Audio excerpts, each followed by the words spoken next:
Hey, this is completely silly, but I was watching Jerry Ellsworth video, where she had a digital potentiometer, basically, and she had an up-down interface, with some switches, and basically, I think the, potentiometer had 10, or 1,023 different wiper settings, and so she's having to push the, button quite a bit to get it to, increment to a noticeable degree.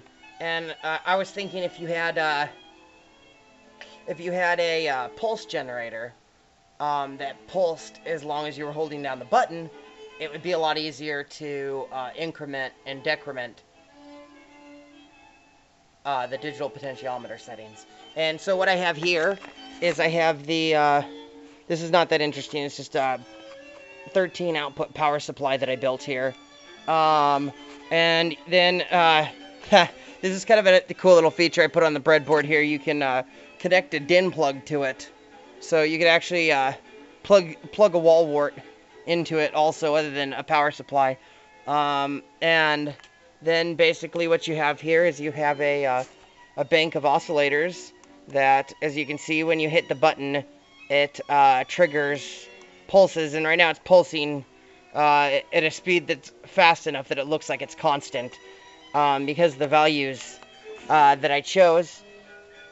But I thought that's a that's a viable option. And what you have up here, these are just normally I actually have a little board plugged into this that I made for RS-232 communication with a computer, and so that's something that could easily be implemented actually with a few more controls here, and then taking, that would basically replace these switches, and the computer would work as a GUI for it instead, if you programmed it so.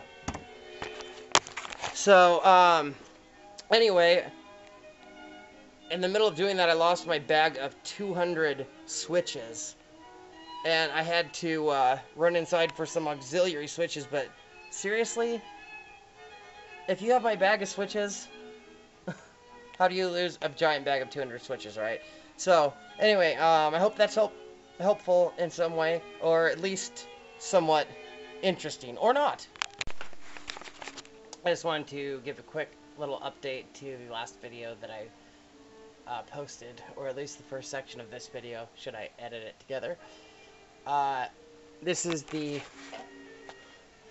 O-scope here, and I could have got a better computer display if I brought my other O-scope, but I just happen to have this one out here, and I kind of have a test rig going on inside. So anyways, without further ado, I just wanted to show that this is the this is what's going on for the incrementing of the potentiometer. And the reason it's floating below ground right there is because I actually have it coming across the resistor. So that's the waveform developing across the resistor that I have in series with the LED that on the output. So yeah, that's that.